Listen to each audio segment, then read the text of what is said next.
Yes, Mr. Moore. So, my Lords, I will now address you on ground 2, Yes. which arises if I fail in ground 1. So the upper tribunal's remade decision is page 50.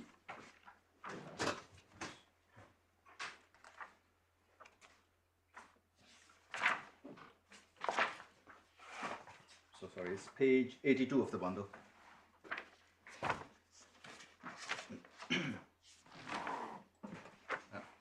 So I'll take you straight to what in my respective submission are offending passages in the judgment.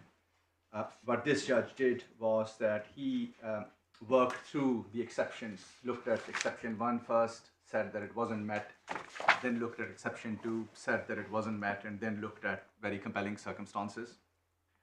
There are four complaints that I have about this judge's decision. The first complaint concerns the test of very significant obstacles to integration in exception 1. So may I take you respectfully to paragraph 33 of the judge's decision, page 92 of the bundle. Paragraph 33, the judge quotes from the judgment of this court in Kamara. This has received approval of the Supreme Court. This really is the test when considering whether there are very significant obstacles to integration in the country of return. The decision maker must conduct broad evaluative assessment and decide whether a person will have reasonable opportunity to be accepted and to build up a relationship within a reasonable period of time. And it's not confined to mere ability to find work and sustain life.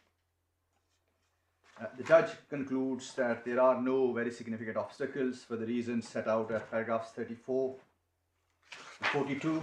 The conclusion is at 42 that in Zambia he'll be returning after 40 years, no connections, but the judge says that there are no very significant obstacles. What the judge has omitted altogether, in my respective submission, is the undisputed fact that this appellant was a victim of sexual abuse as a child and was assimilated into a cult. The fact that someone is a victim of sexual abuse is relevant to whether that person would face very significant obstacles to integration in the country of deportation. A person who is a victim of sexual abuse may find it difficult to trust other people, to build relationships, and that is something that may inhibit that person's ability to integrate. The short submission is that it was a relevant consideration, and a relevant consideration that was not taken into account by the. I understand why, as a matter of generality, that submission might warrant consideration. But what evidence was there before the court to support it? What was before the upper tribunal was the findings in the first year tribunal's decision that I took you to, where the finding being... Right. Well, I mean, if the answer is it's based upon an inference from the findings that were made and preserved. Is that the point? Yes. And that those findings were not taken into account in conducting the evaluative exercise that is required.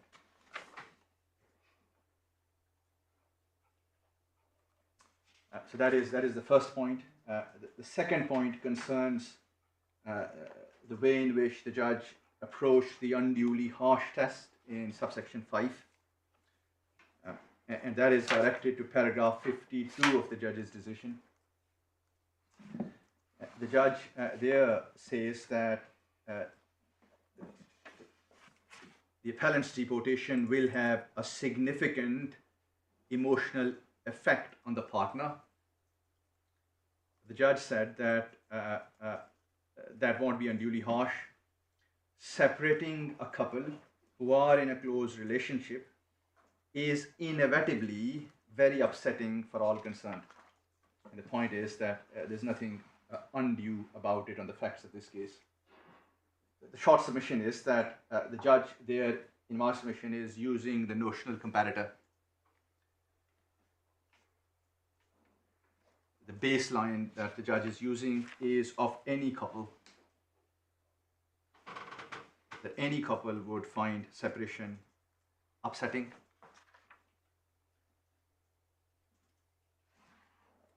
And focusing on whether there was something more than that, on the judgment of the Supreme Court is an error of law. The third point concerns the way in which the judge approached the issue of rehabilitation. Now, we know, of course, from the Strasbourg case law that is cited in H.A. and H.A. itself, that rehabilitation is a relevant factor. If a person has not committed further offenses following the offense for which he is being deported, if he has rehabilitated, if there is no risk of reoffending, if there is no risk of harm, then that addresses one aspect of the public interest, which is protection of public. And that is surely relevant.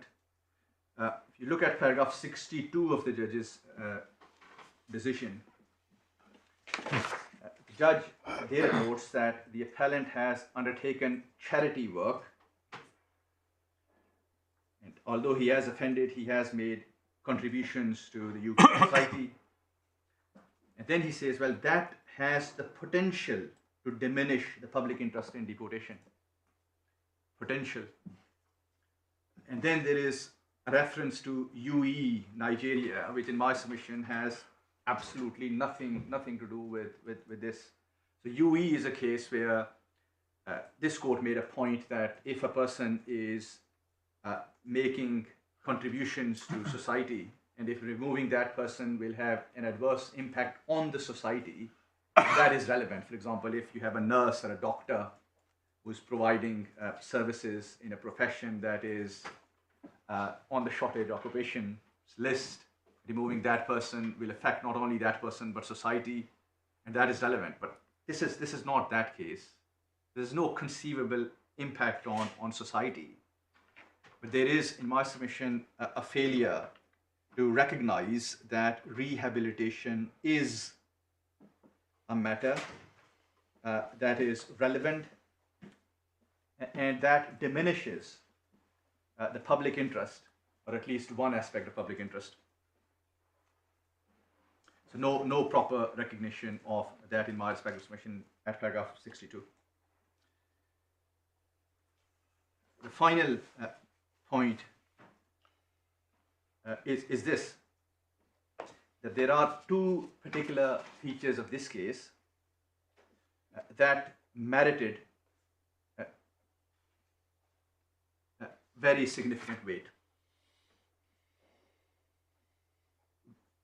They are very weighty factors. First, the appellant's length of residence is 40 plus years. And second, his traumatic childhood experiences. The judge, in my respectful submission, has not recognized that those were very weighty factors in assessing the question of proportionality. Paragraph 64. Yes. So this is where the judge says that I do consider it relevant that the appellant was subjected to such traumatic events as a young person, as a child. That is the reason why I made the submission that these two factors were very weighty factors. It's not enough for the judge to say that, well, I've considered it as relevant. there should have been a recognition that these are two very, very weighty factors in the assessment of proportionality. And perhaps it's fair, given that I'm making that point, to ask you to look at paragraph 59 as well, where the judge said that he had in mind that there was low risk of reoffending. Lord, for these four reasons, if you conclude that the first tier tribunal's decision was wrong in law, invite you to order a rehearing. Just one final point before I close my submissions that arose from the discussions that I had with my learned friend over lunch. I'm not making. You've heard me on law. I'm not making any radical submission. I'm not submitting that medium offenders or serious offenders are to be dealt with in the same way, or that the serious offender gets a better treatment than a medium offender. There is great public interest in deportation of medium offenders. There is a greater public interest in deportation of serious offenders. And if the fact-finding tribunal fails to recognize that, then I accept that that would be an error of law. So nothing that I said earlier this morning seeks to depart from that principle. I'm very grateful for your patience. Unless I can assist you any further, these are my submissions. Grateful for yours, Mr. Malik. You've answered a lot of questions. Any? No, thank you. No, thank you. Thank you very much, Mr. Malik. Yes, Mr. Tabori. I'd like to structure my oral submissions in this way. First, to address the law that has been addressed by my learned friend, then to turn to the tribunal's two decisions and the submissions on them, and then to address the additional submissions that we have put forward by way of respondent's notice, which it may be that my learned friend will address in reply. So as to the authorities, there are two main legal issues that seem to be coalescing before you. One is as to the meaning of over and above in 117C6, and the other is as to the significance of notional comparators. Both points that my learned friend, as you've heard, relies on heavily, depends on for to succeed.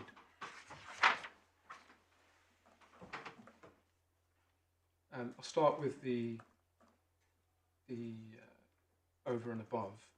For that, can I take you back to NA Pakistan, which is your tab 7 authorities, and paragraph 37 on page 131.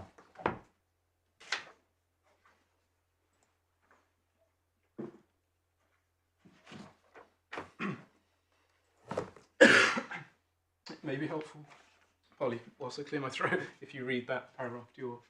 Yes.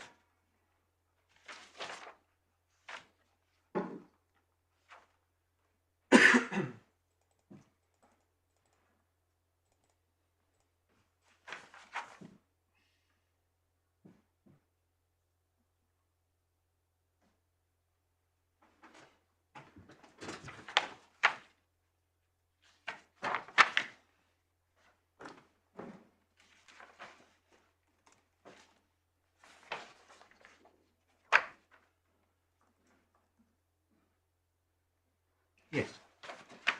So the point in particular I wanted to rely on from this, in the first line, it'll often be sensible first to see whether his case involves circumstances of the kind described in exceptions 1 and 2.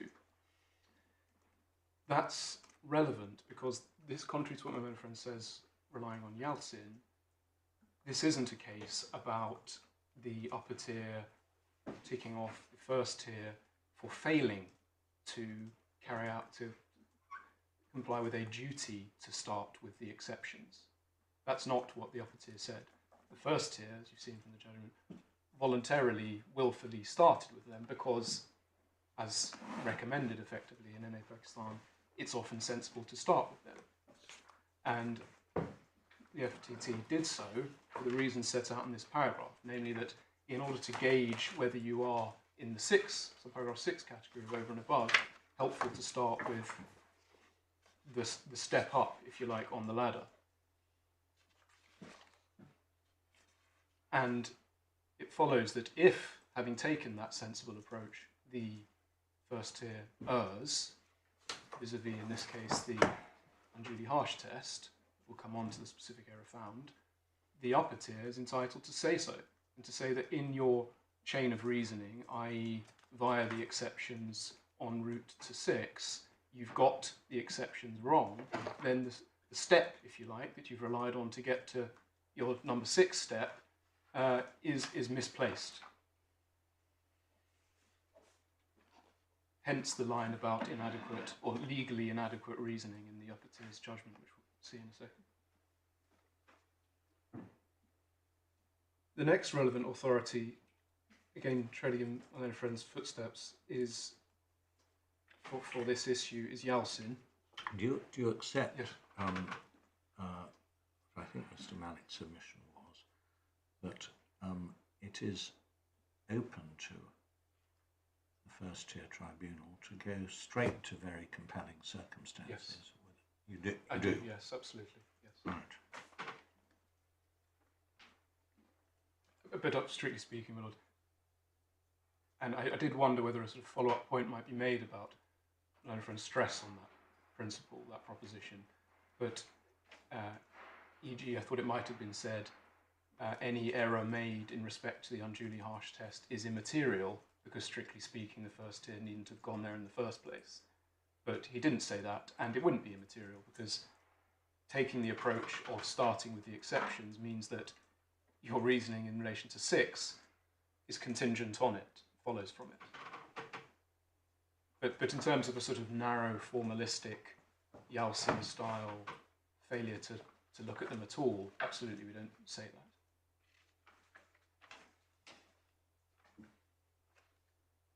So Yalcin, and the key paragraph is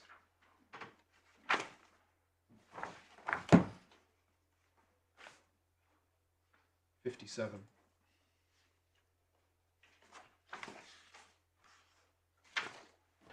It's on page 274.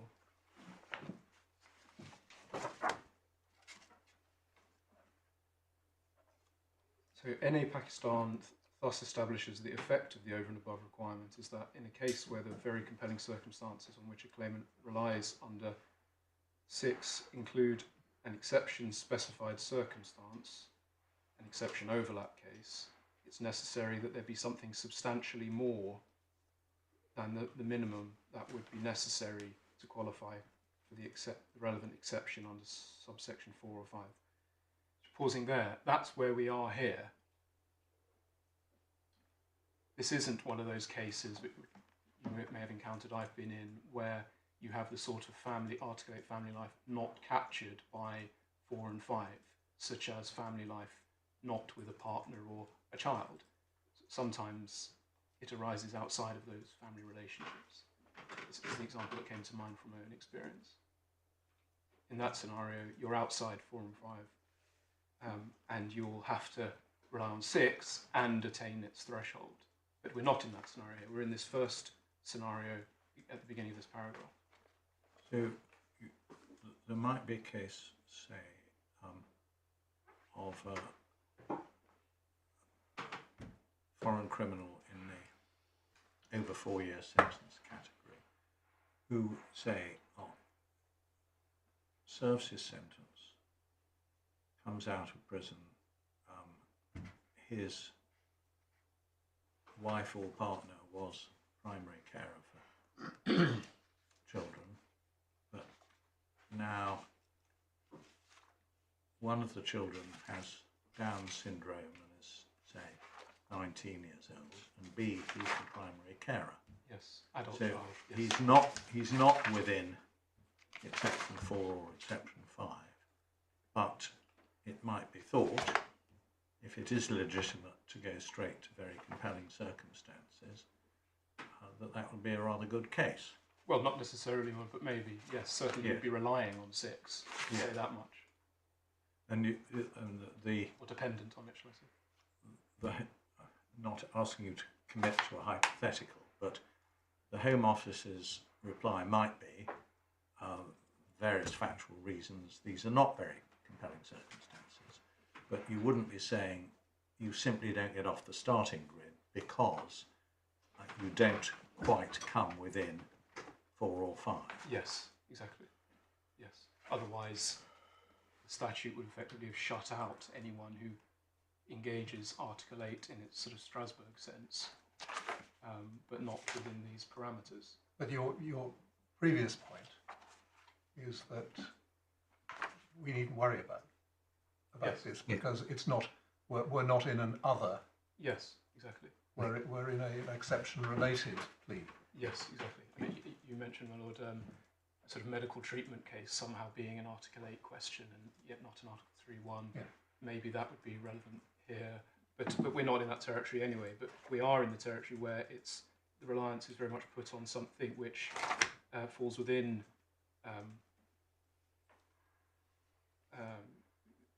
these circumstances, Yes. namely, well, strictly speaking, not, because not qualifying partner or child, but there's certainly overlap. So what does over and above mean? Mr. Malik says it doesn't mean in addition to. Yes. What does it mean? Well, we'll see it in this paragraph, but I'm happy to address it head on. Yes. It's either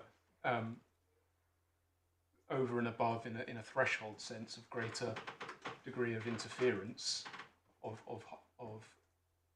so in this paragraph, Judge Underhill refers to unduly harsh as a sort of epithet to describe how there might be an elevated version of one of the exceptions,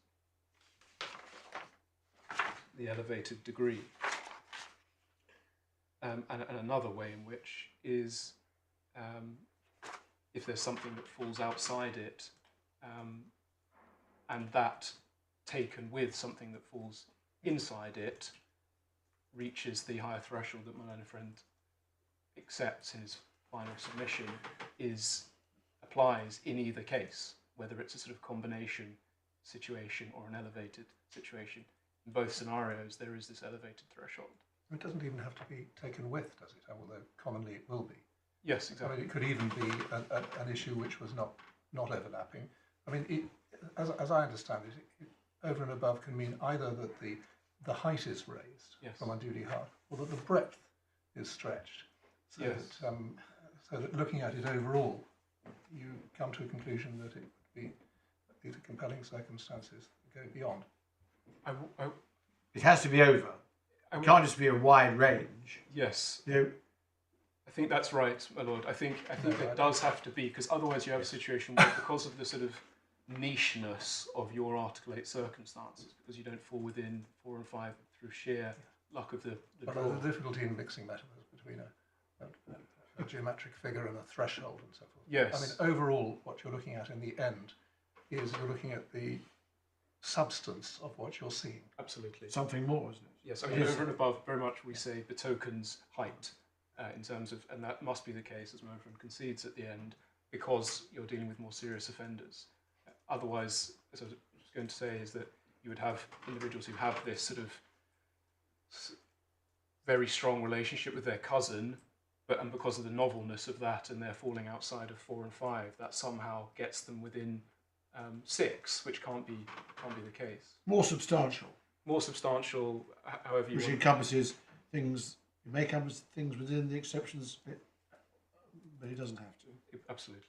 And Absolutely. the Lord's example of an adult-dependent child, so that capacity or whatever, would be an example, perhaps. Thank you.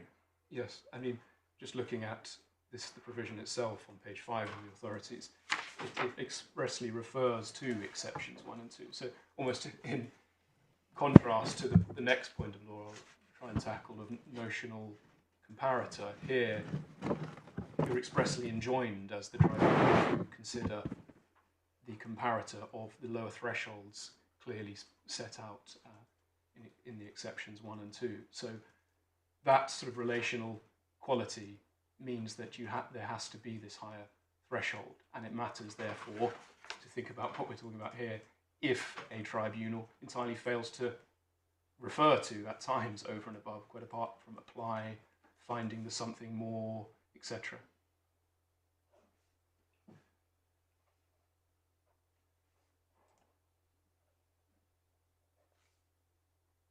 So just to return to paragraph 57 on 274, the higher threshold may be reached either because the circumstance in question is present to a degree which is well beyond what would be sufficient to establish a bare case, or, as shown by the phrases I've italicised between 9 and 30, because it's complemented by other relevant circumstances, or a combination of both.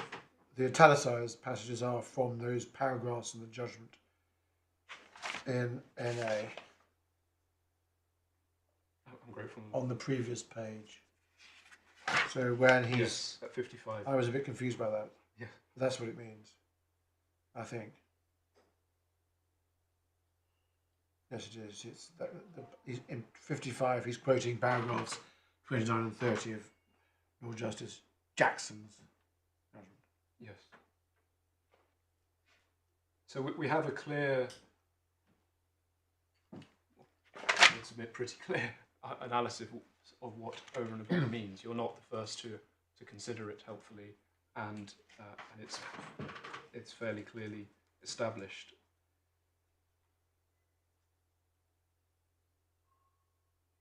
The complemented side of things, the something more, still must meet a higher threshold, and it can do so because you have, say, met one of the or both of the exceptions, but because that's not enough for you, because you're a serious offender, the presence of one or more factor not captured by the exceptions means that you are taken up to that higher threshold that must be implicit in 117C6.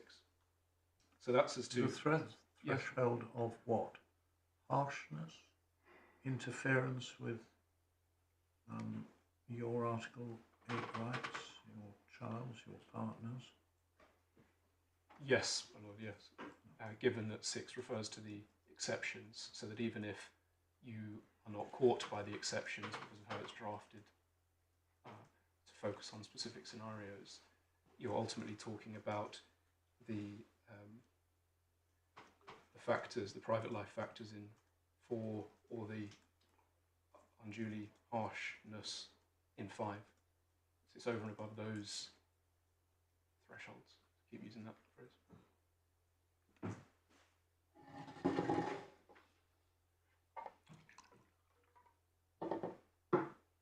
So to go on to the other point of law that features significantly in this case today, the notional comparator.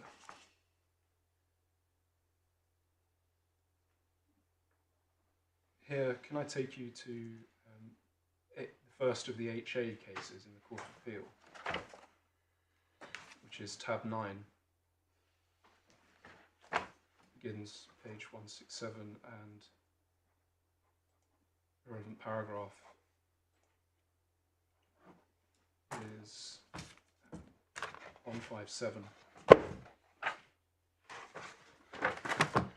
The Lord's judgment. Page? Yes, sorry, that is page 217.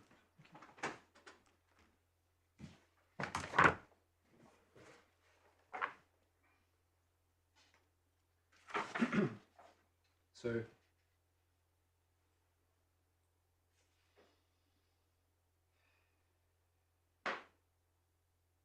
starting about halfway down with Lord Carnworth KO, reference there to undue harshness to any child cannot have been tended to set up a notional comparator, if only because it's not possible to know what the circumstances of such a child might be. For some children, the deportation of a largely absent parent may be a matter of little or no real significance. For others, the deportation of a close caregiver where face-to-face contact cannot continue may be akin to bereavement. A decision that gives primary consideration to the best interests of the child will instead focus on the reality of that child's actual situation, and the decision maker will be more assisted by addressing relevant factors, as identified by Lord Justice Underhill, than by making generalised comparisons. Likewise, as explained in footnote to paragraph 48, the aphorism, "that is what deportation does," is an important truth. So I'd emphasise that bit, that it is an important truth. It's relevant, and the issue, as will become clear, is about focus. My Lord's point about, as I've just read, focus on the reality. The full citation from Lord Justice Sedley and Lee makes this clear. Tragic consequences that this family, short-lived as it's been, will be broken up forever because of the appellant's bad behaviour. That is what deportation does. Sometimes the balance between its justification and its consequences falls the other way, but whether it does so is a question for the immigration judge. It can be seen that the aphorism frames the question, it does not provide the answer. What is not being said here, that you cannot touch on the implicit question of whether deportation entails inherent impacts. It's talking about that the focus shouldn't be on some sort of, to assist you in your task, don't invent a nominal, notional comparator. It frames the question, it doesn't provide the answer. You ultimately have to focus on what my Lord keeps referring to as the jury questions, ultimately. But can we also go to paragraph 23 in this same judgment? This is back to Lord Justice Underhill. Yes.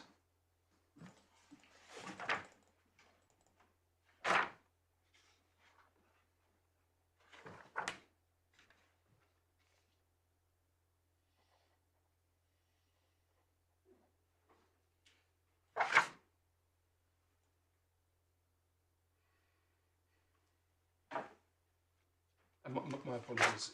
At this point, we'd like to go on to the Supreme Court judgment, which is tab 10, and it's page 232.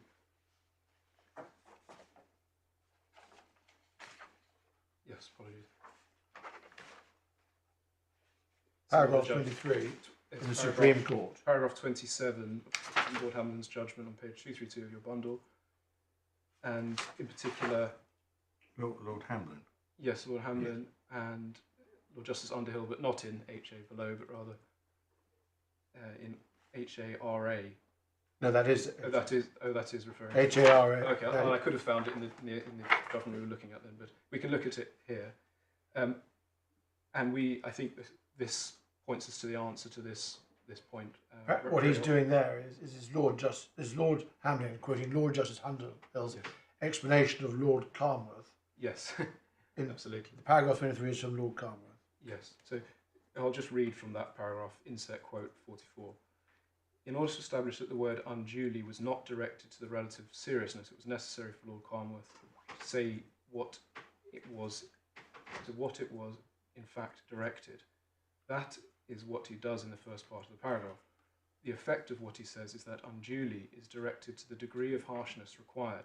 Some level of harshness is to be regarded as acceptable or justifiable in the context of the public interest in the deportation of foreign criminals. And saying so doesn't involve introducing an artifice of the notional comparator.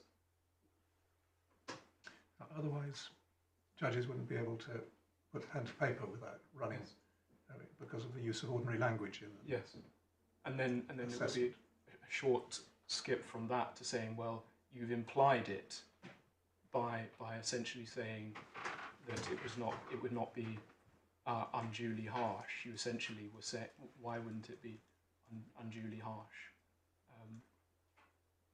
It'd almost be impossible to rely on that provision. To go on, and what unduly does is to provide that exception 2 will only apply where the harshness goes beyond that level. So goes beyond is your comparative element. So there is a comparison, there is a comparative element. It's just not with some sort of notional comparator. And then, just to carry on further, Lord Carnwath's focus. So again, that's the problem. That's where it goes wrong. Lord Carnwath's focus is not primarily again how to define the acceptable level of harshness. It's true that, which must be the case because the harshness may take different forms.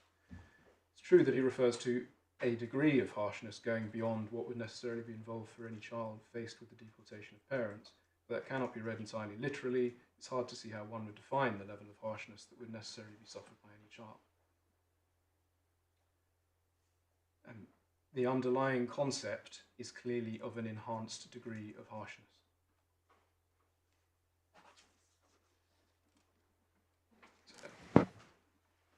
And I would say that is all that has happened, all that was done by the upper tribunal. Before we go to the upper tribunal, staying within this judgment and coming out of the quote to Lord Hamblin's own judgment, so at 31 on page 233.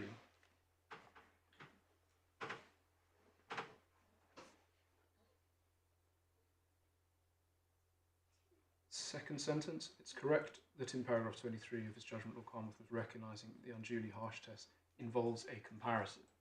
So that's perhaps the first point. It's not being said that that was wrong. So there is a comparison. But what the comparison made was between the level of harshness which is acceptable or justifiable in the context of the public interest in the deportation of foreign criminals. And to acknowledge that point, you almost have to acknowledge that there being a public interest in the deportation of foreign criminals, it doesn't make sense. It would be a sort of absurdity if that meant that any deportation was unduly harsh. You have to have regard to the fact that the whole premise of this is that some, if not the majority of deportations, will be not harsh.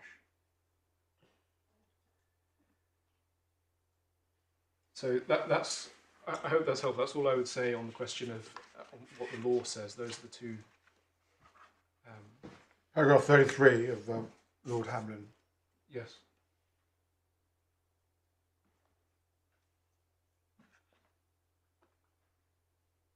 There's an echo of the notional comparator approach, but not being put forward as a test or touchstone.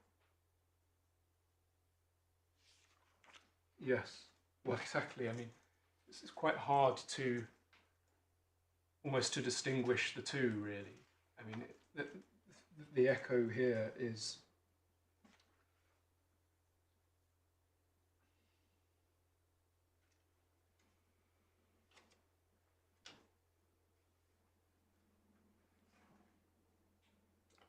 so there's So, I mean, this is all covered in the submissions made to the Supreme Court, summarised in 29, isn't it? And that's really what Lord Hamlin is rejecting. The idea that this language used in that case, and you would say in this case by the upper tribunal, offends against the ban on a notional comparator. Yes, I mean the Secretary of State was keen in these proceedings to sort of hang on to what had developed in a lot of the Court of Appeal cases. So if we go up above where I started, we see, so 24 helps to make my point. If you could go up to that, my lords, page 231, authorities. Justice Holroyd in PG Jamaica.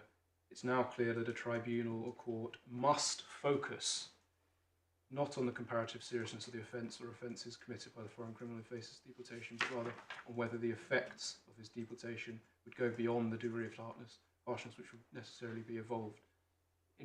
So the point really, as I say, it's quite hard to distinguish, and we see that from the point about an echo. It's hard to see that it doesn't creep into a degree, at least as an echo. But where you go wrong is where you make that the aim of your exercise, and one can almost see where that trap, how that trap was reached, because, as I said before, in the context of the statutory provisions of paragraph 6, it's very much about a comparison. And so what's happened here is some of the judges following KO Nigeria have almost treated unduly harsh as entailing a similar relational question in relation to the notional comparator. But that doesn't mean that any reference at all to the implicit harshness, if you like, the non-elevated harshness in deportation generally, it represents an error of law.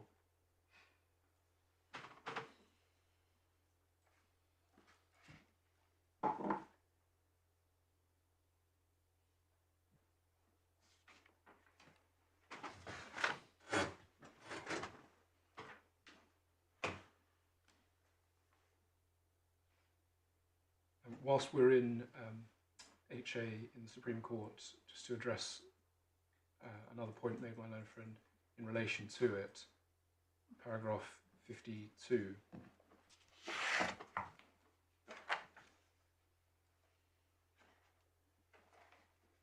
About the weight to be given to the relevant factors falls within the margin of appreciation of the national authorities. My friend said that supported his points essentially about the caution to be applied to the first instance fact finder. What that's saying is about the margin to be afforded to the member states, which is what you see in 117C 4, 5 and 6. Ultimately the member states, the UK, setting per its discretion within its margin the thresholds at which it says the proportionality test is met for different seriousness of offence. That's what 52 is about.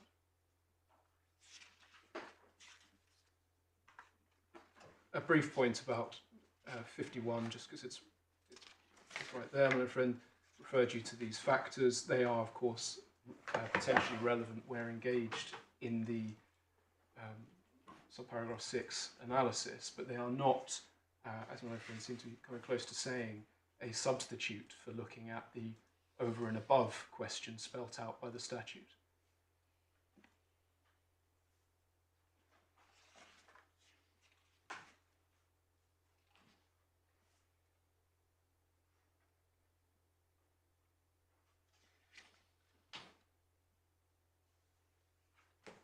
Okay, that's all I think I'll say on the authorities. Do you want to say anything about how he dealt with proportionality, or do you accept his contention about that? It was actually being urged on me by those instructed to address that point. I chose not to in the interest of time because I don't think it's a particularly material point. I've sort of half made it now though by what I said about, was it 50? Yes, 52. Namely that the proportionality test, whilst of course my friend's taken you to all the various references to 6 being a proportionality assessment, is that the proportionality assessment that it is guidance to, because that's what 4, 5 and 6 are, they're statutory guidance ultimately, is loaded within, if you like, or framed within that statutory language such that you meet the proportionality test or you establish your deportation is disproportionate if you establish that statutory threshold.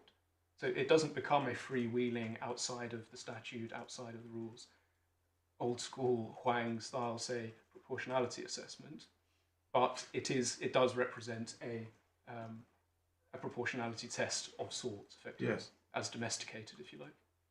Not a great deal between you, I think. No, I don't think it's a massively significant point. I'm not sure Mr.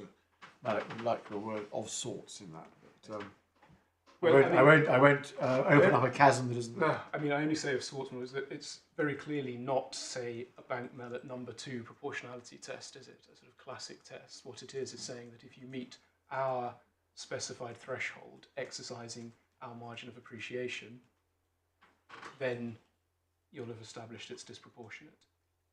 And within that, you consider all relevant circumstances. Where relevant, that's the best interests.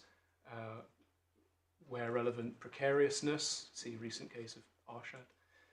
But ultimately, it's a very particular proportionality test, shall we say. Tribunals aren't required to sort of reinvent the wheel, as it were. They begin with the test set down for them. And they err, as did this first tier, where they miss out a chunk, namely over and above.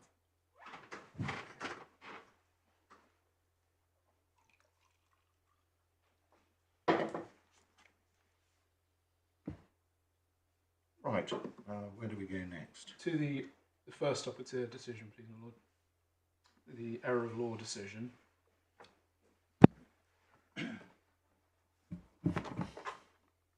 That's within your bundle, your hearing bundle at begins page 98 with the assessments and conclusions heading at 43, page 103 is a good place to start. You're going to go to the FTT later, or would you like to stick any more drawings in it now? I'm ultimately, given that we are considering an appeal from the upper tier, my consideration to first will be via the upper tier. You have the sort of introduction to what has been found, and it did at times sound almost as though my friend was arguing the first tier case. Well, that's got that is what he does under ground one, and he's entitled to, isn't he?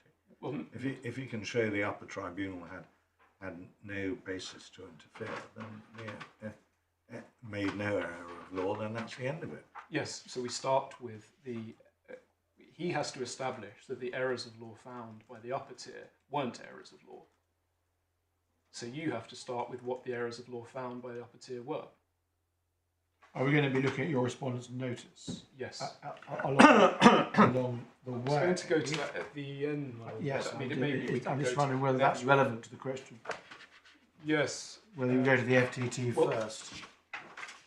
Well, the respondent's notice points in its additional submissions, as it says on in the heading, are additional reasons for upholding the upper tier's decision and effectively upholding both of those decisions.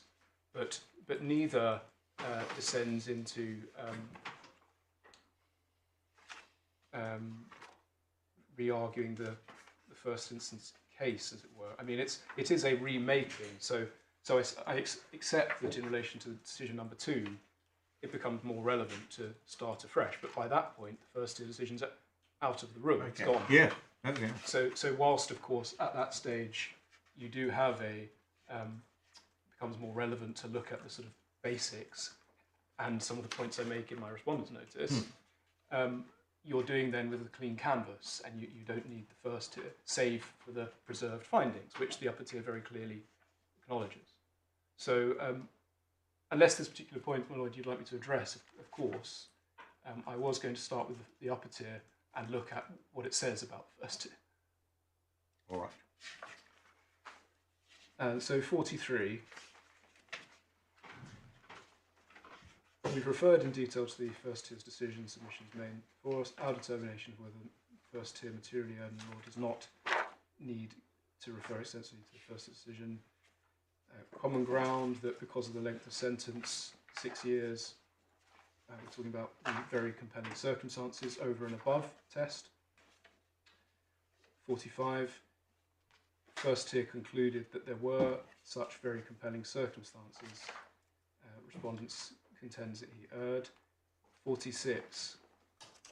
We're satisfied the first tier was aware of the need to establish very compelling circumstances.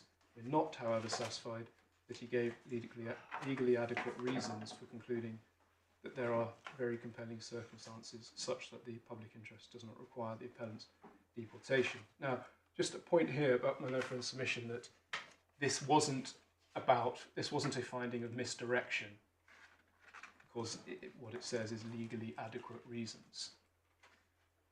That is a finding of misdirection and of error of law. Firstly, because it's not adequate reasons in the sense of intelligible reasons. It's a ground of appeal to say that tribunal or in a judicial review decision maker failed to give adequate intelligible reasons. That has its own sort of body of case law.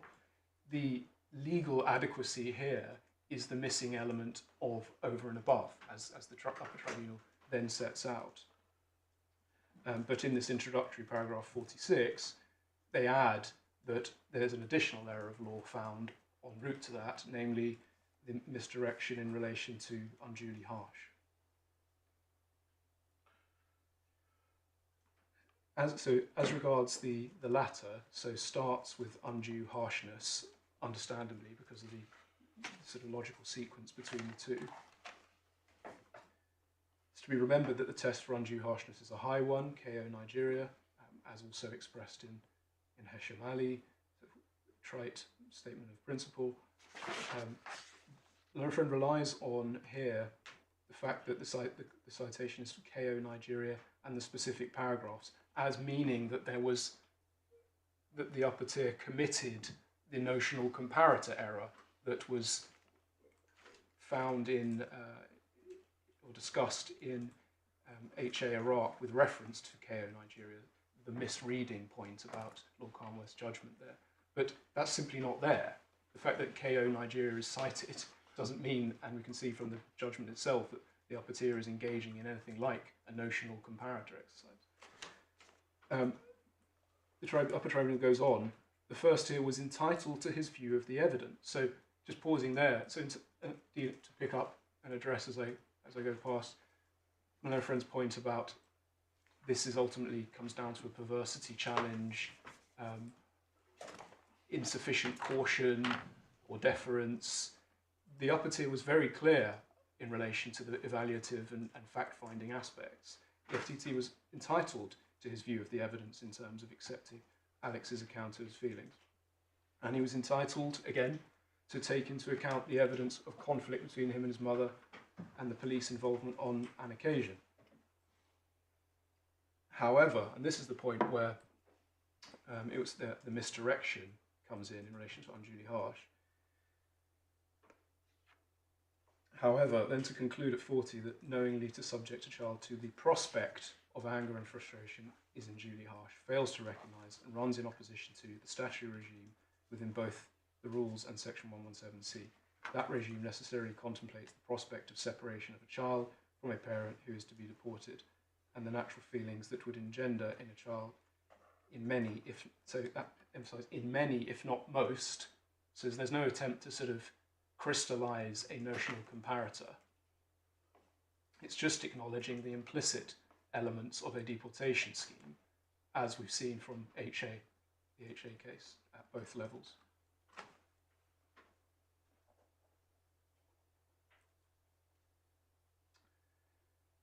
(48) It's true that the first tier had before him specific evidence of the frustration and anger that Alexander may experience. Again, a further sort of deference to the sort of prerogatives and advantages of the first tier, but we consider the first tier misdirected himself when concluding that the prospect of anger and frustration could meet the high threshold for undue harshness. That has to be correct, not just because anger and frustration, it might be thought, are themselves implicit and inherent in this deportation scheme and therefore not unduly harsh, for the elevated threshold for that we've seen from the authorities. But the mere prospect of it isn't a finding of it actually being the case.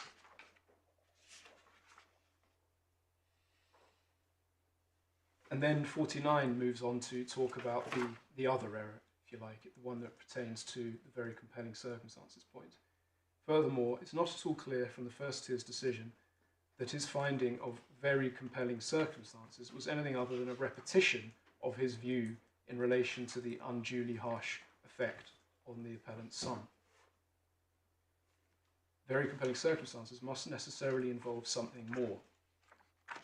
And that is the case, unless you're in the scenario where, well, it's always the case, effectively, because even if you're in the sort of breadth scenario, to use some of the terms we've been using, where you have a sort of novel factor that not caught by 4 and 5, it still needs to meet the higher threshold.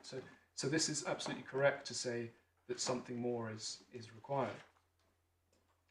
The very compelling circumstances finding in favour of the appellant is to be found in 47, but one sees its echo in 48.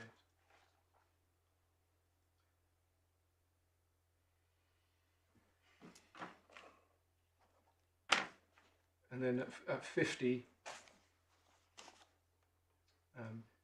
final sentence, he then referred to what he said at 39 in relation to that conflict with his mother, going on to conclude that on the particular circumstance of this case, such an outcome would be both unduly harsh and very compelling. So I will take you to that paragraph because it's only fair to the first tier. So that's 47, which you'll find on page 127, my lords.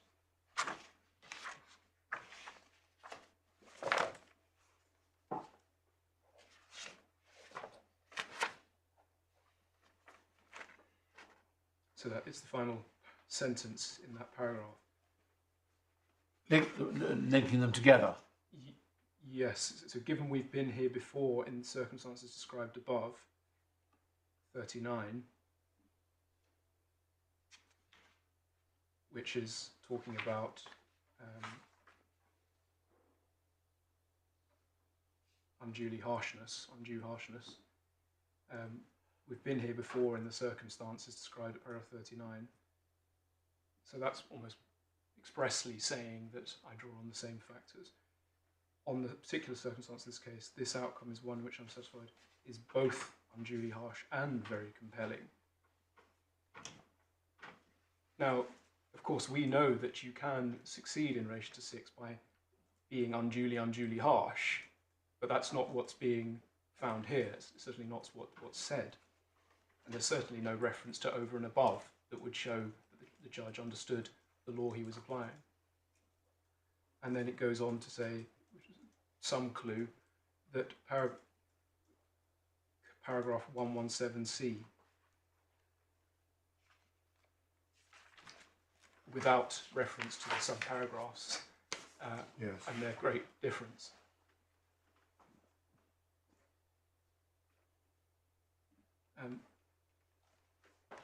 And to just save some time and to sort of bring in the sort of additional points then, so the point I rely on is in relation to this 47, is that on the evidence before me, I cannot discount the possibility that a boy who is currently achieving well at school will, out of deep resentment and frustration, once again find himself in conflict, etc.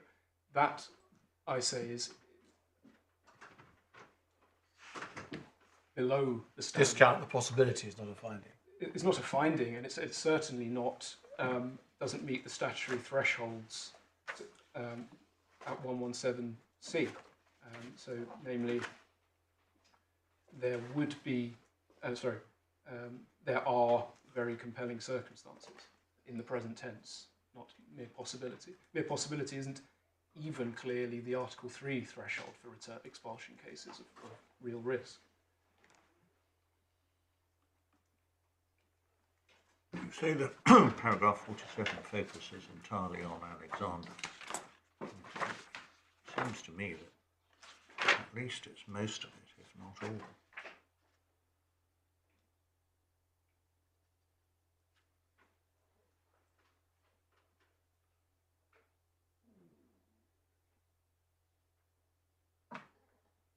Yes, it does seem focused on Alexander, my lord, yes.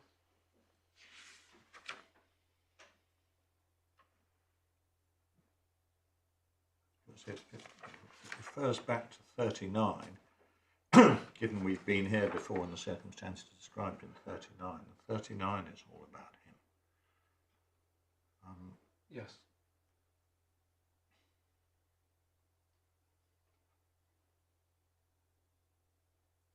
Mr. Malik focused on line 3, the plural word findings plural, but it doesn't refer to anything specifically other than Alexander. Yes, and which is why I stressed when we looked at Yeltsin in that first sentence, I don't know if you recall from the paragraph we looked at there.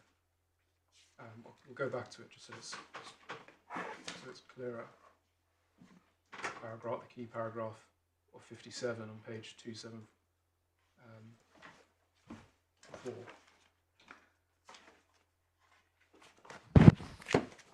So the case where the very compelling circumstances relied on include an exception specified circumstance. So that was here in relation to Alexander. And so what was required per Yeltsin is that something substantially more than that minimum. So, as you say, the focus being on Alexander, in order to lawfully apply this test, there has to be the something more. So it's not just, this isn't just, the upper tier didn't just find infelicitous language where's the over and above. It's just that that is a massive clue to a misappreciation of what the test requires.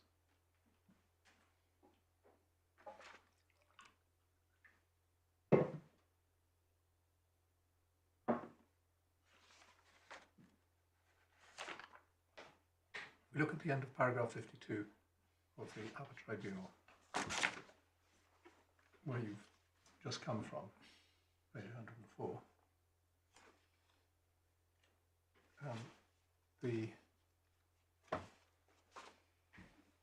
Where the pure legal content of the error of law finding is in the last line, is it not? Failure to have regard to the essential distinction. Absolutely. Yes. And there are other conclusions reached to do with with whether the evidence could possibly achieve the correct standard. Yes. But here the upper tribunal is finding that the correct standard was not set. Exactly. So two errors effectively found by the upper tier, one in relation to unduly harsh, one but primarily in relation to, and secondly in relation to very compelling circumstances over and above. That one is a wholesale failure to appreciate and apply even the over and above element and all that it entails per Yalcid. The unduly harsh one is, as my Lord says, closer to a question of is the threshold met and appreciation of what that threshold entails. Essentially, if you succeed in relation to subparagraph 6, then you don't need the upper tribunal's complaint about unduly harsh. Yes. No, quite. Yes, to that extent, to borrow from a lot of my learned friends' emphasis this morning, it wasn't a necessary condition precedent, if you like, and it was. It's just that having gone there, the upper tier looked at it and found error. But strictly speaking, given that 6 was the actual applicable test, the upper tier's finding of error on 6 was sufficient for its error of law conclusion.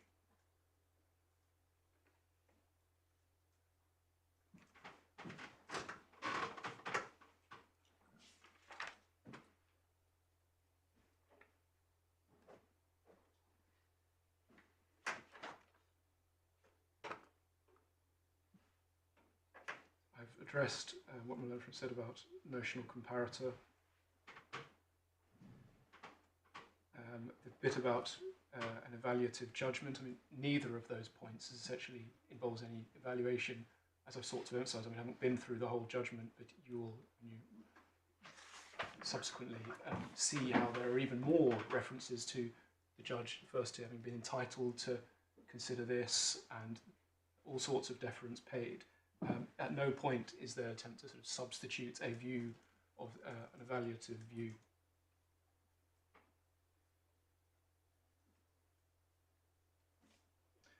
I think that's all I need to say in relation to ground 1 and decision 1, unless you have any questions. No, thank you. No, thanks. Thank you. Ground 2. Ground 2. So the first point, the 4 complaints, to take them in order. First was about 33 onwards regarding very significant obstacles. So just, if I could just quickly take you to that, it's on paragraph, page 92. And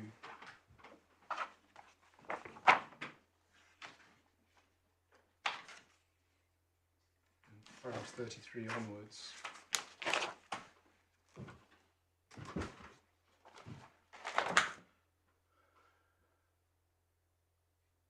And what I would say, just in relation to decision 2, is that my own friend's submissions very much followed the structure and content of his skeleton argument on decision 2.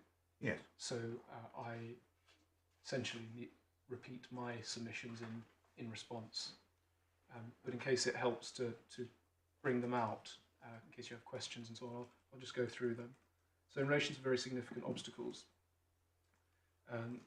the appellant evidence, my learned friend says, the upper tribunal failed to take into account the fact that the appellant was a victim of sexual abuse who was assimilated into a religious cult as a child in the UK. To which we say the upper tier had regard to this fact in its statement of the preserved findings, see paragraph 26 of the remade decision.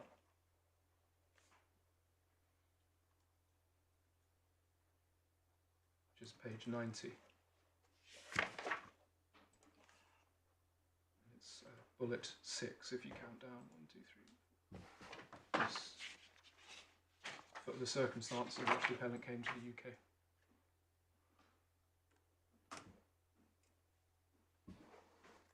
And as my learned friend submits in relation to findings of the first tier tribunal, paragraph 30 of the skeleton,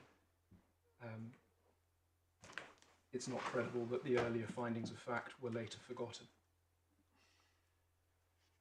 And it's further considered, this issue was further considered amongst factors considered in relation to the 117C6 test, see within the remade decision, paragraphs 63 and 64,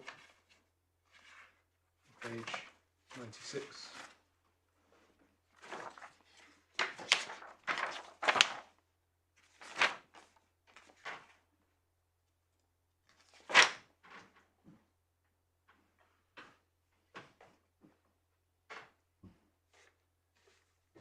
And 67, page 97.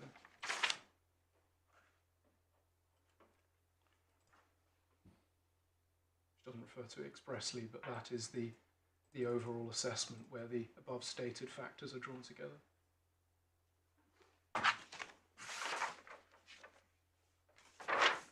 So insofar as this point is simply you've left this out of account rather than trying to make any other sort of more developed point from it, it clearly was.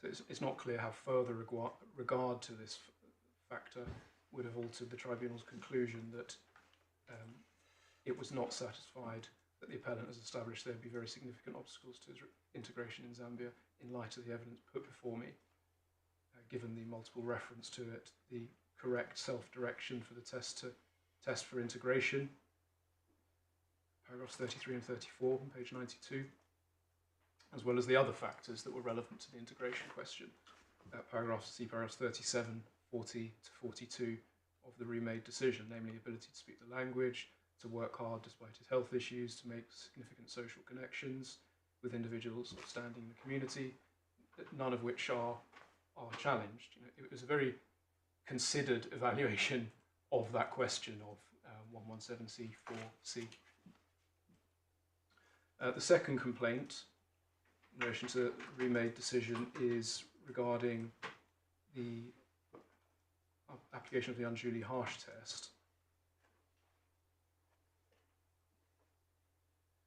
In particular, the appellant challenges the upper tribunal's statement that at paragraph 52, page 94, that whilst I accept the appellant's removal will have a significant emotional effect on Miss C, I cannot see in the evidence that that effect would be unduly harsh. Separating a couple who are in a close relationship is inevitably very upsetting for all concerned. Sorry, which paragraph? Sorry, my lord, is that 52? Oh, yes. Yeah. Right. Yes. And my friend levies the notional comparator criticism here, as you heard. But the statement impugned here doesn't involve or refer to a notional comparator in the sense of a defined standard applicable in all cases. The tribunal is performing the comparison inherent in the unduly harsh test, as defined by Lord Hamlin at 31, which we looked at, page 233 of your authorities. Namely, the unduly harsh test involves a comparison, so it is comparative. It's just that the comparison is with the level of harshness which is acceptable or justifiable in the context of the public interest in the deportation of foreign criminals, and the greater degree of harshness which is connoted by the requirement of unduly harsh. You say unduly harsh, the concept of unduly harshness. Yes. Unduly harsh involves consideration of one set of circumstances with another. Yes, namely a lesser form of harshness. A due harshness, which is quite the brutal converse, but A lesser form of harshness. lesser form, yeah. The next complaint is in relation to rehabilitation, that it's a relevant factor. Here,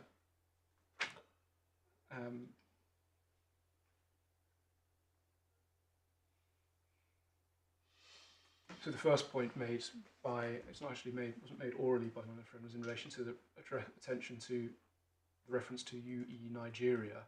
It's not repeated orally, but He was. it was. I'm so sorry. Well, again, then my friend cleaving very close to his skeleton, and the response to where it was put then is simply that was cited by the upper tier because it had arisen in the discussion in relation to the appellant's reliance on character evidence. You can see that at paragraph 12 of the remade decision, page 87.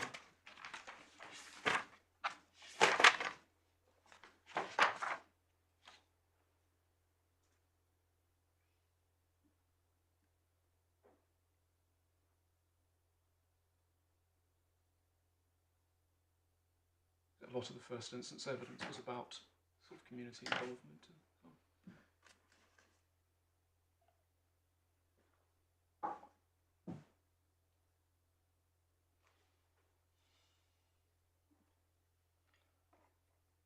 on. And then in terms of the rehabilitation evidence and the difference it would make, H.A. Iraq in Court of Appeal stage at 141, page 167 of your authorities.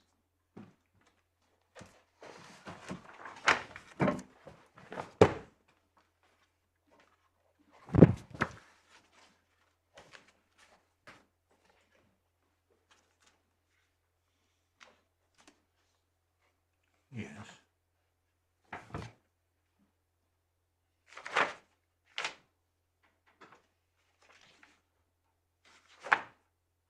Apologies, that's the first page. So the relevant paragraph is 141, as I say, and that's on 213.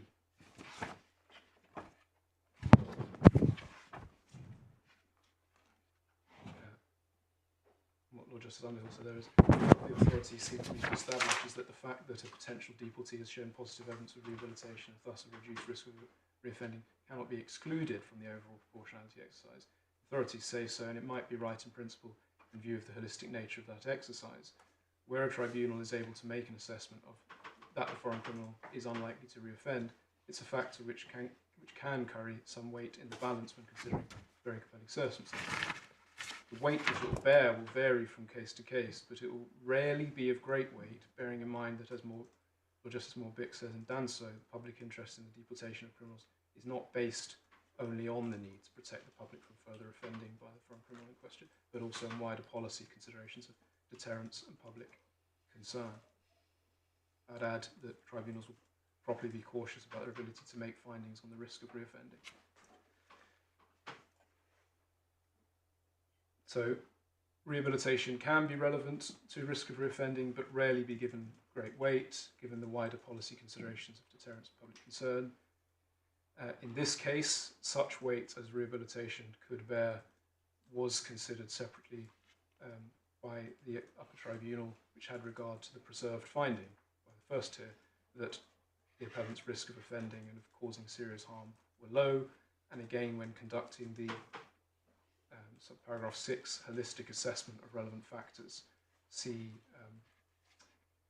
for the former, the preserved finding at paragraph 26, bullet 8 on page 90.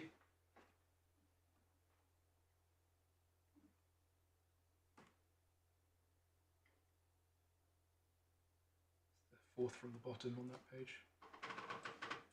And for the latter point, the holistic assessment, C59.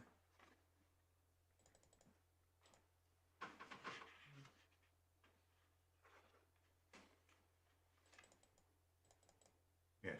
Yes.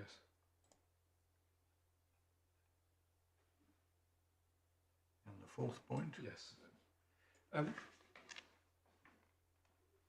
So the fourth point, I'm not really sure what it entails, really. I mean, certainly not presaged by the skeleton, as I understand it, but I can't remember what it I was. think it's Two about features of the case which were Missed. long residence. which merited very significant weight: the length of residence, 40 plus years, and his traumatic childhood experiences. Yes. Well, you say they're mentioned in the list. Well, the traumatic experience is the first point, which I've addressed. So that's not a sort of separate one. In the first complaint, rather, in the list, which I've addressed. Both addressed considered and then factored in.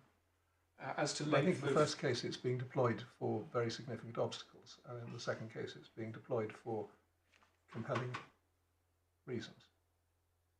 I think that's why it appears. You say it's a weight issue, though, don't you?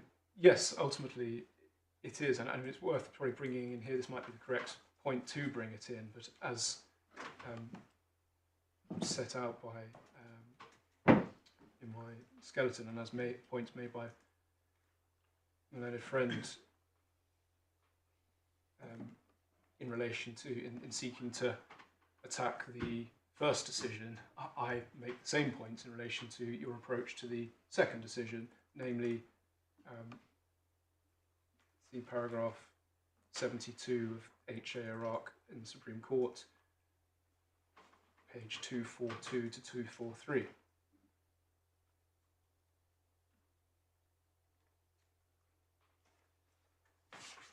Where a relevant, so perhaps particular 72.2, where a relevant point is not expressly mentioned by the tribunal, court should be slow to infer it's not been taken into account.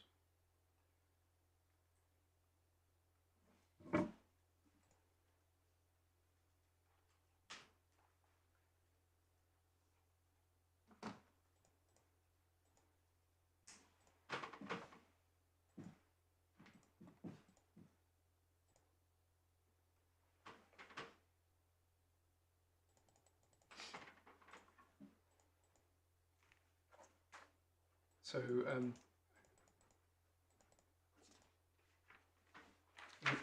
well, all that leaves, but lest I forget, are my the additional submissions, some of whom which have been touched on by the as I've gone through already.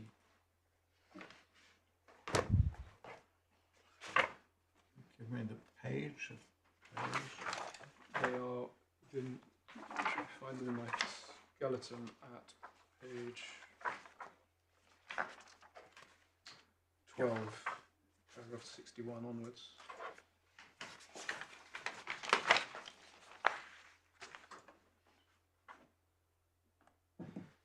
The first point I mentioned, my lords have already brought out in considering the case, namely the clear error at paragraph 44 of the first tier's judgment, page 126.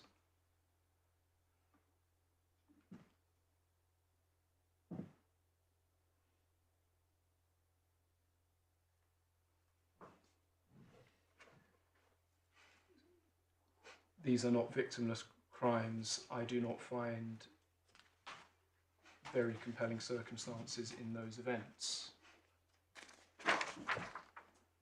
which is a complete misappreciation of what that, I mean, it's treating, having shed the over and above element of that key legal phrase, very compelling circumstances is just floating around as a descriptor to be used in this instance in relation to crimes.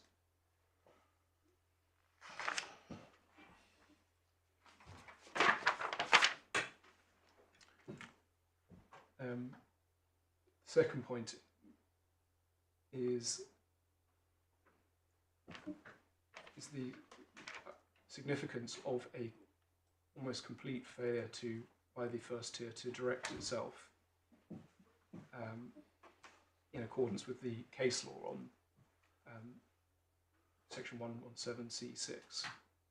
The only authority considered, again, something that you've already brought out in your questions, my friend, was Uganda, a medium offender case. And the significance of that, of course, my friend took you notably, understandably, to just saying that in Yalcin, strictly speaking, absence of reference to case law doesn't mount to an error of law. Why I'm relying on it is I submit that it prevents the taking of what you might call a benevolent approach to, along the lines of those cautionary statements in H.A. Iraq at 72 from Lord Hamlin, or in Ullah. You can't infer and treat the tribunal as knowing what it's doing, having failed to set out even the statutory framework, let alone the relevant cases. I think it was pointed out in respect to the chronology that these cases had been decided by them. The next point is one I've mentioned already. It's about the standard of likelihood and the standard of proof. And in particular, the tribunal saying at 47 on page 127, in the key balancing exercise section of its judgment, on the evidence before me, I cannot discount the possibility that a boy who is, etc. So I made that point already. Submit that is a freestanding error of law in the application of a test which requires that there are very compelling circumstances.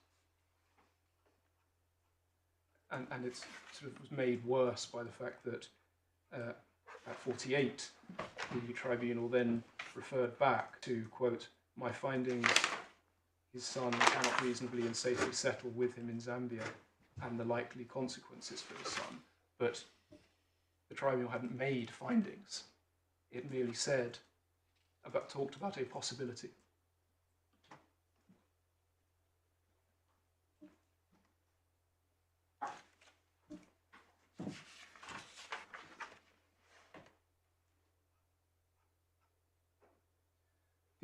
The next point is, which also amounting to a reason for finding misapplication of section 117C6, which was the upper tribunal's conclusion, is in relation to the first tier's paragraph 43, page 126, where it said, "I now set out the matters relied upon by the respondent in her public interest argument." And then at 44, it began a list of those matters. It said, "First, I deal with the offence itself." But the first tier didn't add any further items in that list. You're really, you're just, at the moment, you're reading from your skeleton argument, aren't you? I mean, we have... Yes, yes. Well, I'm hoping through doing so to take you to bits of the judgment, but absolutely. Well, and and some I'm leaving out as well. Your respondent's notice is partly page 15, greatest hits compilation of submissions you paid already. Yes, I'm trying to skip those and focus on the additional. You're now on to secondly and thirdly. Can I just take a minute to read through thirdly, and you take a minute as well, and then see if there's anything you hadn't so far mentioned.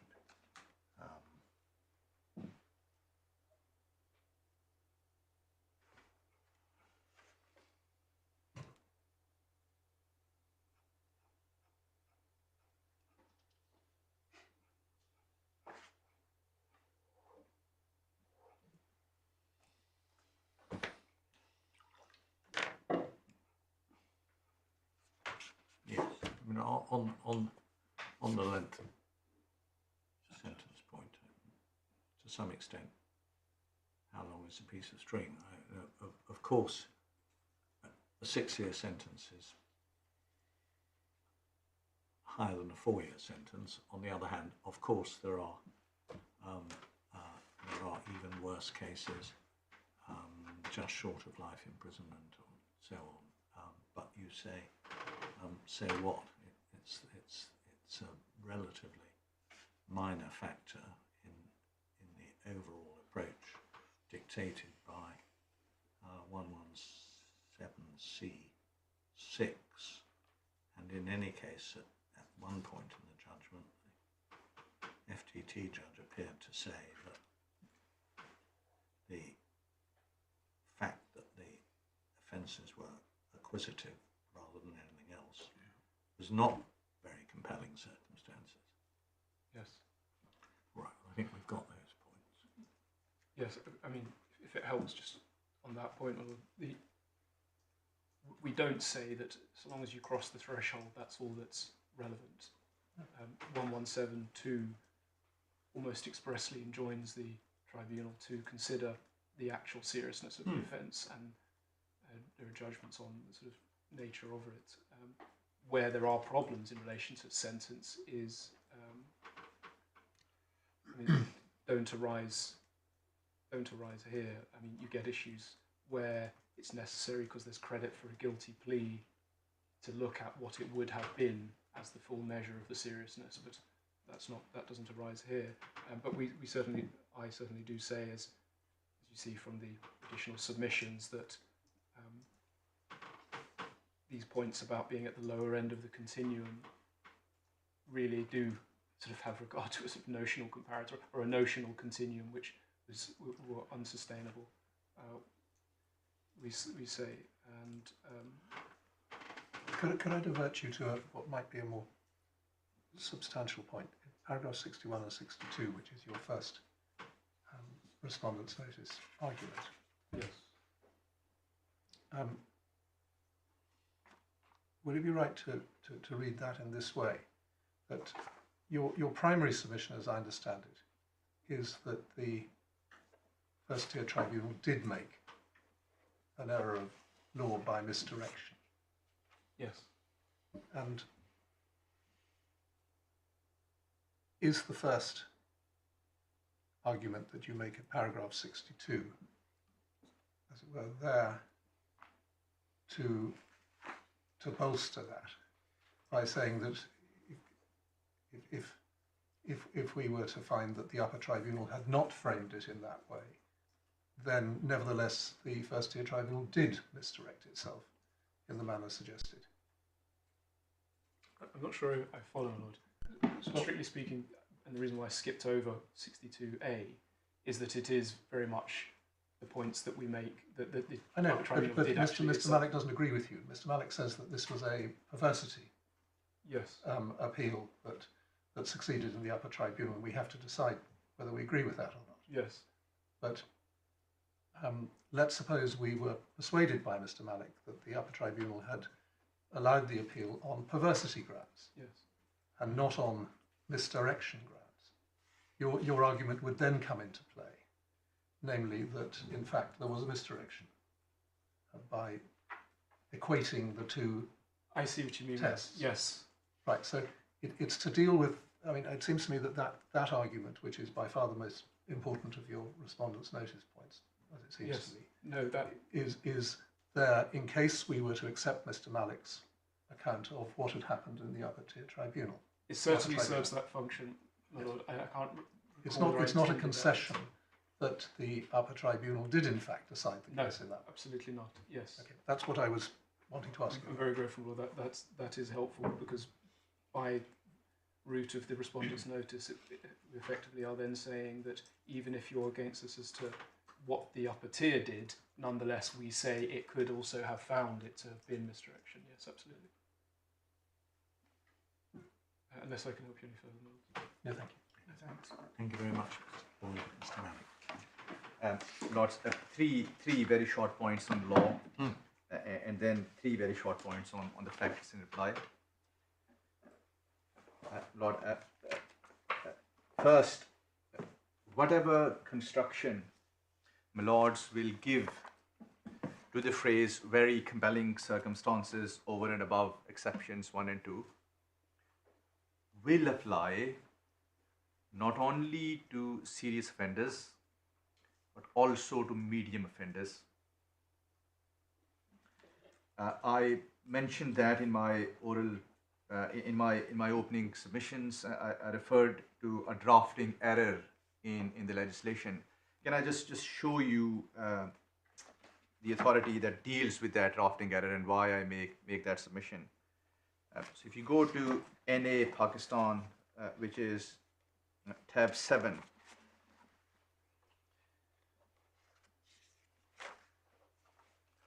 I'm sorry, reference again? So NA Pakistan, NA, thank you. tab 7. Thank you. And if you look at paragraph 24, this is the point that my Lord Justice Bean made when I was making my submissions, that accepting my submissions would effectively mean that a serious offender is in a better position than a medium offender. And Lord Justice Jackson found that to be a rather curious feature of section 117C. And he then says that that would be a bizarre outcome, bizarre and extreme outcome. And he then says at 25 that there is a drafting error. And then on the Secretary of State's invitation, he corrects that drafting error. So what it means, my lords, is that subsection 6 is available both to medium offenders and to serious offender.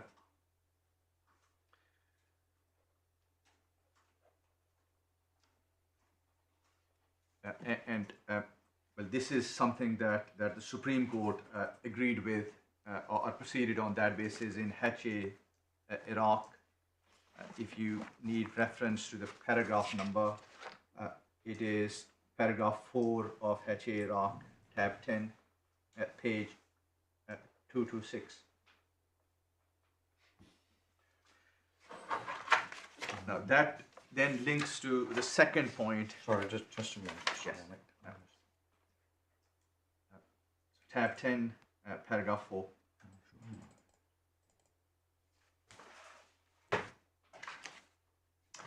There is another authority which you don't have in the bundle, where the Supreme Court probed into the soundness of Secretary of State's invitation to the court to say that there is a drafting error, and it was. What do you mean by soundness? Accuracy, or whether it was legally permissible to?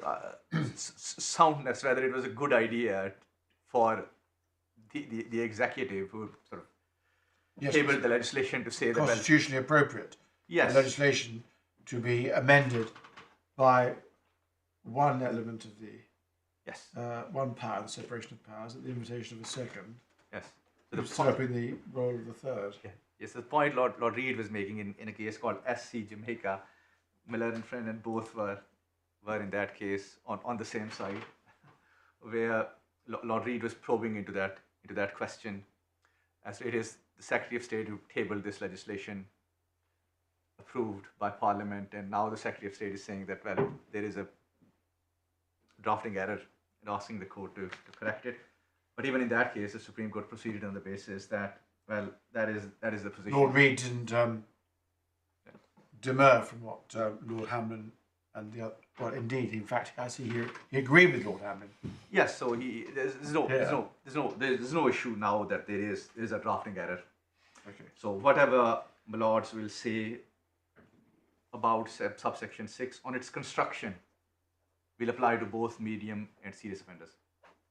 Now this then links to my second point as to what that phrase actually means, and my lords have probed into that with care this morning and this afternoon.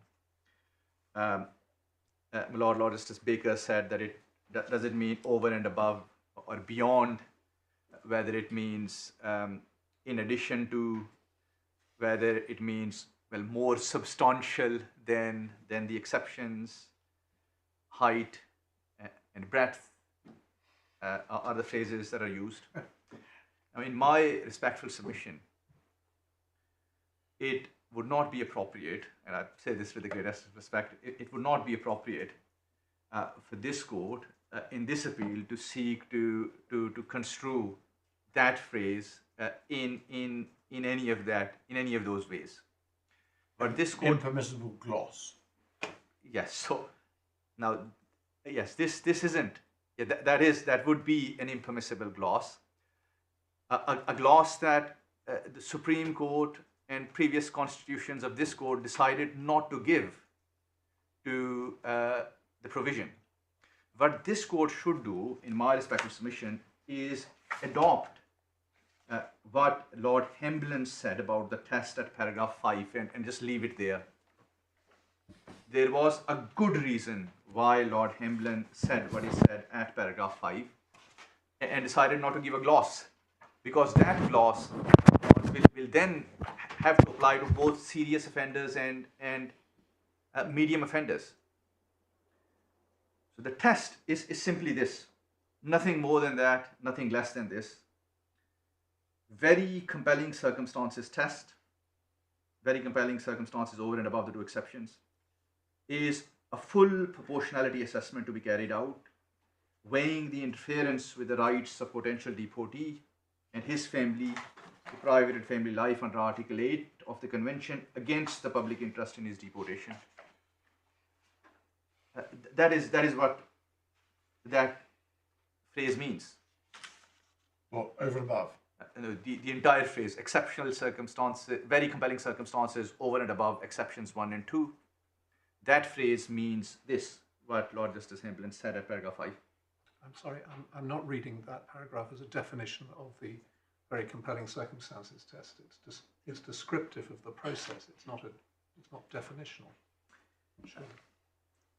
Well, very compelling circumstances test requires this.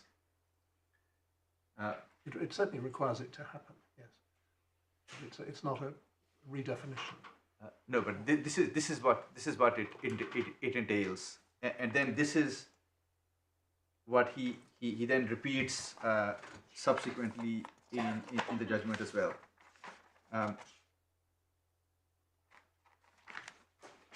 Paragraph 20.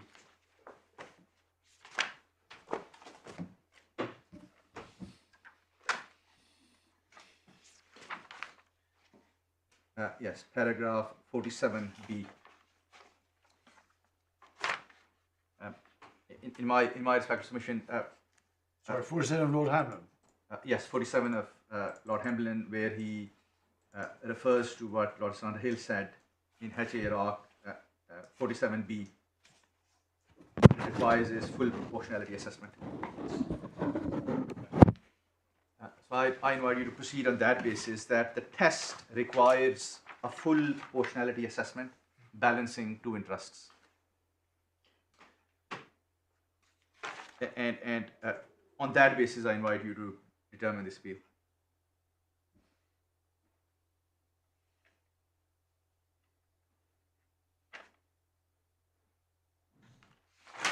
But final point on law.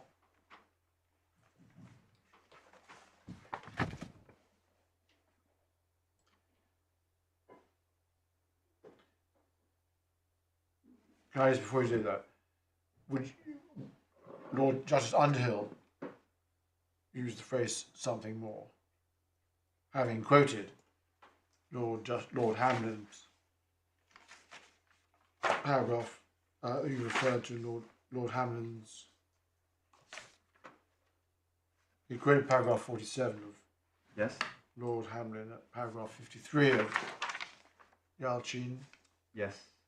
and then looked at Lord Justice Jackson and the passage which Lord Hamblen had approved in NA Pakistan, Yes.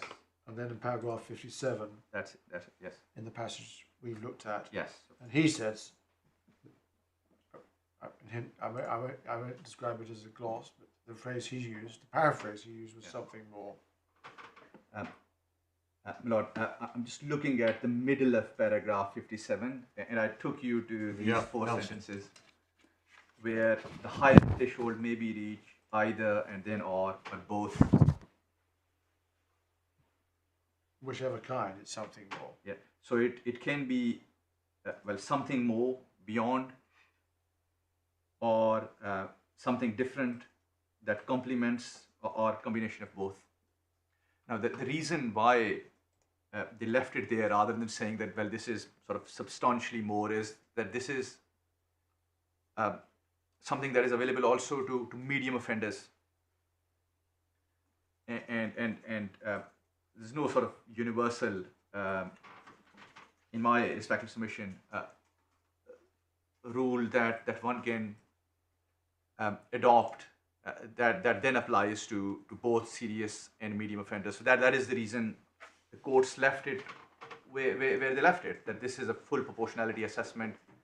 You look at all the circumstances, and it can be features falling within the exceptions of a particularly compelling kind, something more. It can be something different, or it can be combination of both. But what it ultimately requires is a full proportionality assessment. So my final point on law concerns the task of this court. Absolutely no doubt in my respective submission that it would be appropriate for my lords to simply focus on the first year tribunal's decision. The question as to whether the first year tribunal erred in law is a question for this court, and therefore whatever the upper tribunal said makes no difference. The question isn't whether the upper tribunal was entitled to interfere with the first year tribunal's decision. Yalchin paragraph 52 makes that absolutely clear. There is a recent judgment by Lord Justice Singh, you don't have in the bundle, that he makes the point that this is what Yalchin says, that when you focus on the first year tribunal's decision rather than looking at the upper tribunal's decision. If you need, I have a reference to that judgment. No, it's all right. It's pretty well trodden ground. I mean, Lord Justice Underhill, like me, has spent much of his working life on employment appeals. It's the same rule that you focus principally on the original tribunal decision to see whether it made an error of law. Yes. And if it didn't make an error of law, then the employment appeal tribunal, or in the immigration jurisdiction, the upper tribunal, is really neither here nor there. But if you can show an error of law, then that's what the upper tribunal said it is quite important. Yes, very grateful. Lord, do you need a reference to the authority that I mentioned, or just shall I leave it off? Very grateful. Now, three very short points on the facts. The primary submission that my learned friend made, and if I've understood the questions that Lords were putting to my learned friend correctly, this really is a matter that is troubling my Lords, which is that the first year tribunal misdirected itself as to the very compelling circumstances test. The first year tribunal said that my task is to decide whether there are very compelling circumstances. My learned friend says that the words over and above exceptions 1 and 2 are omitted.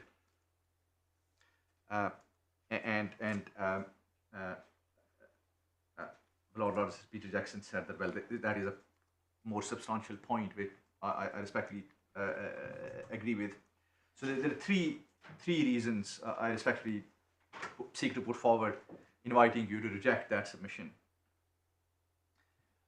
First is that this is a specialist tribunal and is expected to be aware of the law. Just as failure to refer to a case law is not an error of law, failure to set out precise statutory language in a decision is not an error of law.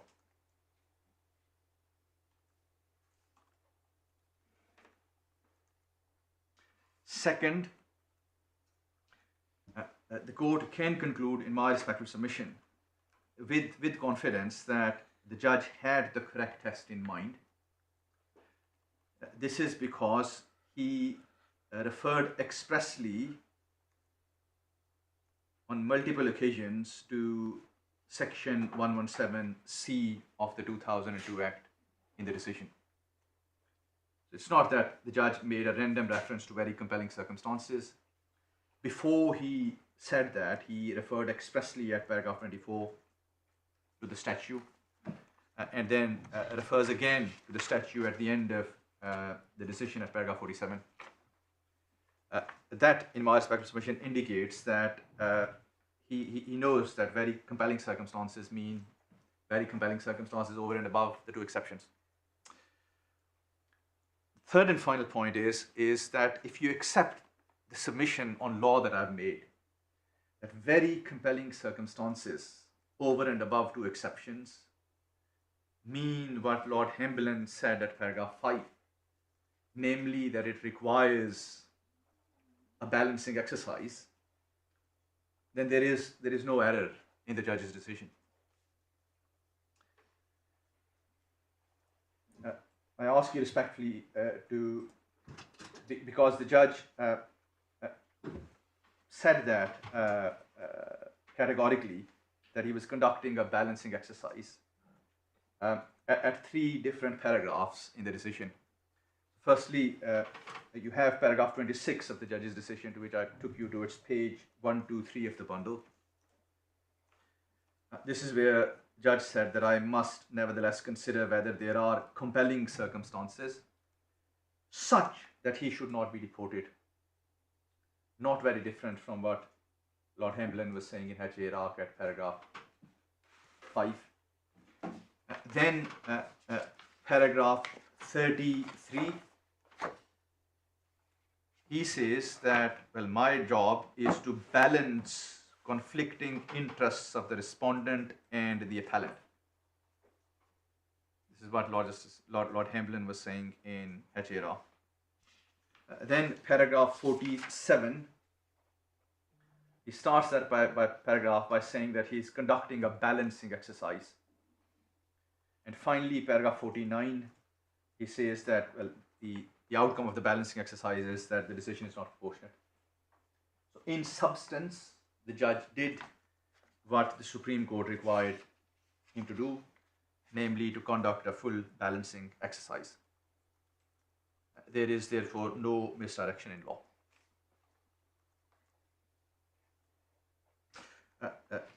Second point that concerns unduly harsh test. When my learned friend was making his submissions, my Lord Justice Bean said that paragraph 40 of the judge's decision is all about the child. And Or this 47. Yes, my apologies, yes. 47 is all about the child and nothing else. My lords will recall that when I made my submissions, I placed particular emphasis to the word findings above. That I submitted include all findings that are made above. And if you go back to page 126 and see paragraph 42, you'll see that sort of reinforces the submission that I've made. At 42, the judge is saying the factors set out at length above, not only the factor about child, but all factors that are set out above, go in one side of the balance, namely in the appellant's favor. Now, those factors, as I sought to explain in my opening submissions, include a number of different matters, eight matters that I counted. It's not simply welfare of the child or unduly harsh. The appellant's 40 years residence, entry as a child, sexual abuse, previous relationship, current relationship, rehabilitation, low risk of reoffending, nature of the offences, etc. So in my respectful submission, it is wrong to proceed on the basis that this judge allowed the appeal simply because of the impact of deportation on the child. The judge looked at all these matters and then made his decision. Now, this also, in my respectful submission, addresses a point that my Lord Justice Peter Jackson made when my learned friend was making his submissions. So my learned friend took you to the upper tribunal's decision and showed you paragraphs 49 and 52, and it's paragraph 52 that my Lord Justice Peter Jackson picked. So this is where the upper tribunal said that something more is needed 49, it is not clear from the first year tribunal's decision that his finding of very compelling circumstances was anything other than repetition of his views in relation to unduly harsh effects. Something more is needed. Paragraph 52, well, it's not simply about child, something more is needed. In addition to that.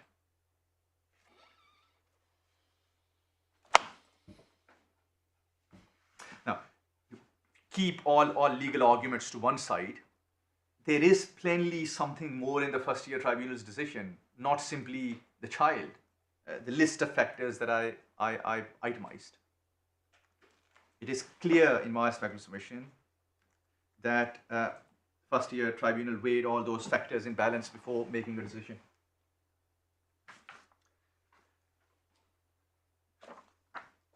The final point, my lords, concerns the correctness of the finding at paragraph 40.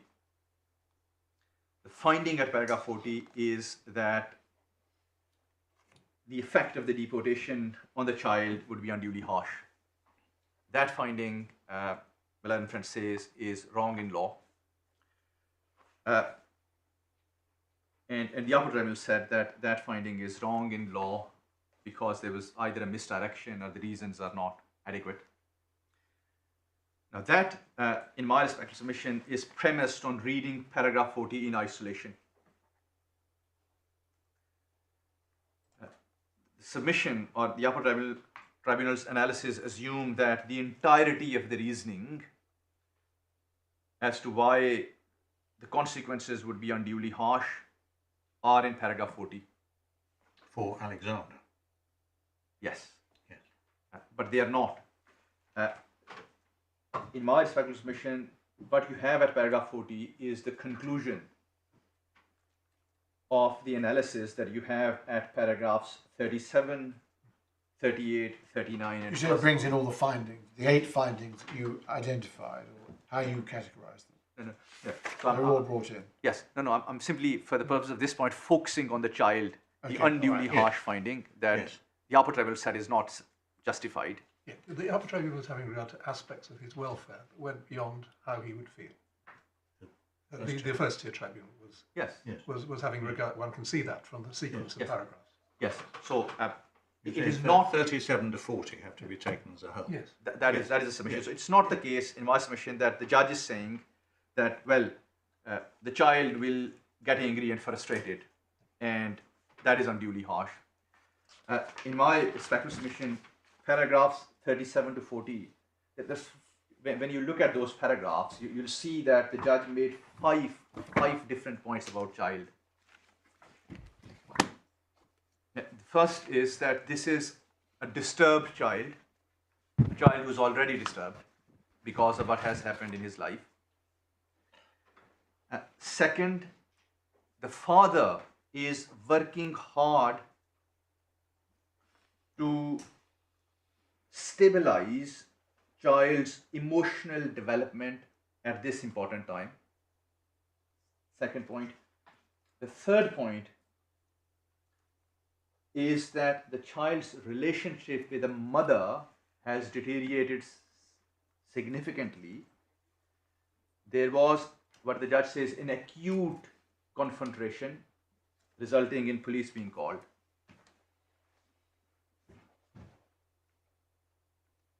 Fourth, deportation of the appellant will fracture, the judge said, the child's relationship with either the mother or the father.